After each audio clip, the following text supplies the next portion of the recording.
Hey everybody, welcome to another 1989batman.com merchandise spotlight, which is not really merchandise this time. I just wanted to share with you guys my 1/6 scale Tim Drake Robin custom to go along with the Hot Toys 89 Batman stuff. And why do I feel that the Tim Drake Robin goes along with the 89 Batman stuff? Well, I'm glad you asked. Back in 1992, when Batman Returns came out, they introduced the Tim Drake Robin figure into that line. At the time this figure came out, the Tim Drake Robin character was pretty hot. He'd just been introduced in the comics a couple years back, and with a new costume and his own miniseries and his own second miniseries and third miniseries and his own series.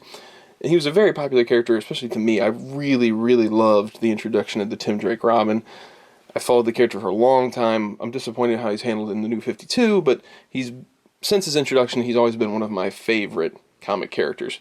So when this figure came out in Batman Returns, I was super excited. I was blown away. If you want to hear my whole backstory on this figure, check out the review on the channel of this figure. But I was really super excited when this came out. And when it came out and it was in a Batman movie line, I've always kind of taken the Tim Drake character and in my mind and kind of put it with the 89 Batman / Batman Returns stuff just because of this figure. And it being of the same time, I've always kind of thought of them going hand in hand.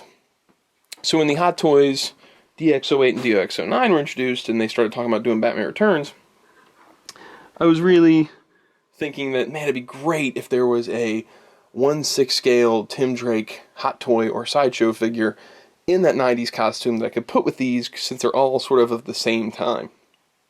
And since it didn't seem like Hot Toys was going to tackle it, and Sideshow was showing their stuff, I don't think they were showing their stuff at the time that I started working on this with the people that I worked on it with.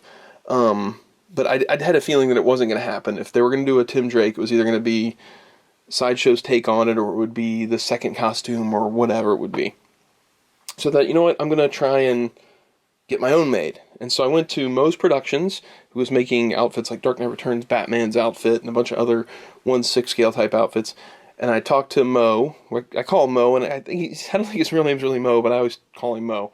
And I told him I really wanted to work on a Tim Drake 1/6 scale costume and figure with him. And he said, "Oh, I'd love to do that project." And he showed me what he had done so far with a Tim Drake suit. And so, well, that's a cool start, but let's tweak it to get as close as we can to the comic. And so I was sending a bunch of reference to make sure that it had these pouches on the sleeve and on the glove, and that the cut of the cape was a lot longer, because Tim Drake's, it varies in the comic, but I really like it coming all the way down and almost touching his ankles and getting to the floor, and having the ability to get all the way around the costume.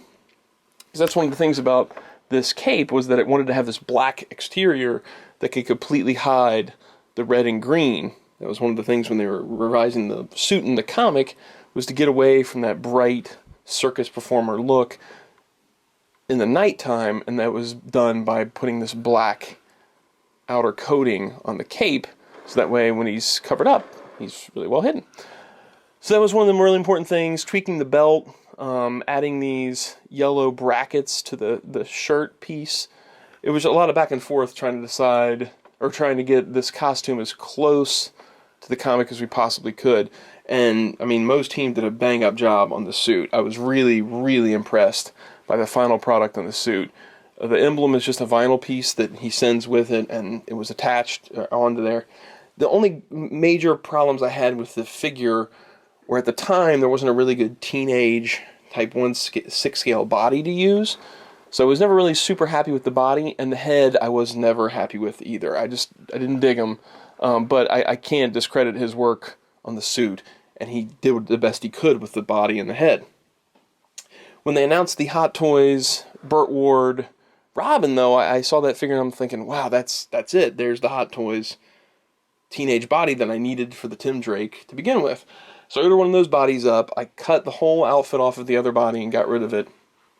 Put it onto this body, sewed it all on there, and I had then the body that really fit, and I loved the size of it. Let me put him next to Batman here. Oh, so they don't both fall down. I really liked the build and the size of this compared to Batman. So you can see he's a smaller scale. Let me get him actually off of this thing here. Sorry, guys.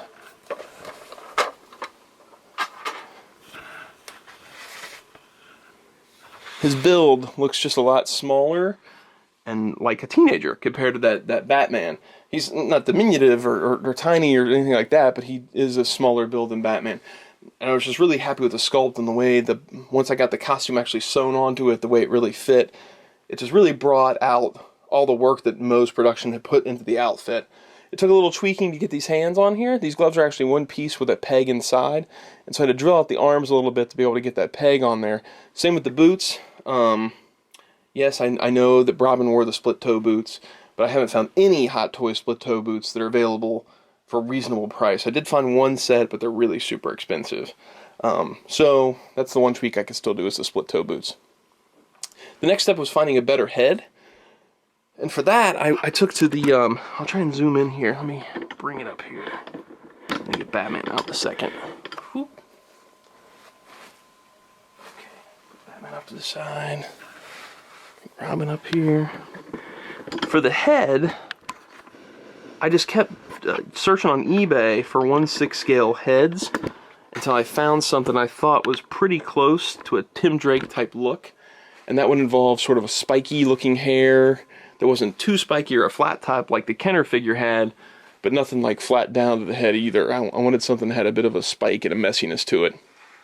So I found this Cristiano Ronaldo. I don't know anything about soccer, but this soccer head of Cristiano Ronaldo looked to me like a Tim Drake, maybe like a 16, 17-year-old Tim Drake or something like that. And it worked really well for the body, so I went with it. For the mask, I had a Spirit head floating around from the Spirit film. So I just pried that mask off, shaved off the back of it until the point where I could get it good with the face. And then I did a little bit of paint work around the eyes. And I did that by mixing a black acrylic paint with water to make it have a thinner sheen to it. So that way when it went on, the skin tone would still shine through and it would look more like the blacked out around the eyes look. Like Chris O'Donnell's Robin or around Michael Keaton's eyes, that type of thing. I kept debating back and forth if I should do the white eyes or the makeup around the eyes, and I really think the makeup around the eyes was the way to go because this is a more realistic look to the character, and because I wanted to sit him with the Hot Toys Michael Keaton Batman, it would look odd to do the whited out eyes. I guess that's it on the details. I wanted to just show you again the things you could do with the cape. I don't know for sure if I have Moe's email handy when I'll post this, but if you contact me, I will get Moe in touch with you. If you decide you want to take on this project, you want to contact Moe about one of these outfits, it really is well done, and you can just get basically just the outfit from him, I would think, and put it onto a Hot Toys Burt Ward body on your own if you were wanting to do something like this. That's what you need. You need the outfit from Moe. I'm sure you could find a diamond mask somewhere, or he can maybe even make you one. He did have one with the head that I had before, but I was not 100% happy with it. But I don't know. That could be just because I wasn't super happy with the head at the time. But the outfit from Moe is fantastic. I can't stress that enough. The outfit is really super nice. And you'll get the belt, the gloves, the boots, all that stuff. The head's Cristiano Ronaldo. The body's Hot Toys Burt Ward body. The stand is just a regular Hot Toys stand, but I got a R symbol from Evil Face over at the Sideshow Freaks forum, and just applied that to it to give him his own base. You can get a lot of different looks out of this cape. It's just exactly what I wanted, and I'm super, super happy, and I just wanted to share it with you guys. Sorry about the quickiness of the review and jumping all over the place with it, but I'm just really super stoked. If you want to check out still pictures of him, you can hit the info section on this video, and it'll take you to some still pics of this 1/6 scale Tim Drake Robin. Again, I don't know if I have Moe's email handy, so I don't know if I'll put that in the info section, but if I don't, then you can just email me at james@1989batman.com, and I'll get you in touch with Moe's Productions. I guess that's about it. I'll sign off on this one.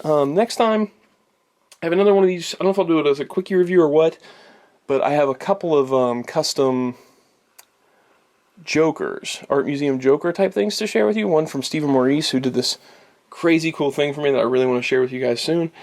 that'll probably be the next video, and then we'll jump back into some more Kenner reviews. So I guess that's it for this time, and we'll see you guys then.